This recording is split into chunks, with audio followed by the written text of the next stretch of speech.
నిన్ను psycho అనాలో, cyclone అనాలో, sadist అనాలో? అనాలని చెప్పి అనేసావు కదరా. అయినా మరి ఏమైనా ఆధారాలు ఉన్నాయా మనం చెప్పినట్టు? ఆధారాలు ఉన్నాయా? ఆంధ్రప్రదేశ్ మొత్తం అయ్యే వీడియోలు తిరుగుతున్నాయి కదన్నా. దాంతో నాకు సంబంధం ఏంట్రా?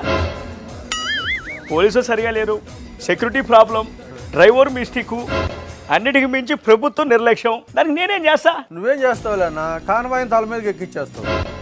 11 నెలల క్రితం బెట్టింగ్లో డబ్బులు పోగొట్టుకొని సచ్చినోడి కోసం నీకు 11 సీట్లు వచ్చిన తర్వాత ఆ సచ్చినోడి విగ్రహాన్ని పెట్టడానికి ఈ దొంగ సచ్చినోడి వెళ్ళి ఇంకొక అమాయకుని చంపడం ఏంటన్నా? అంత దేవుడు ఆశీర్వాదం.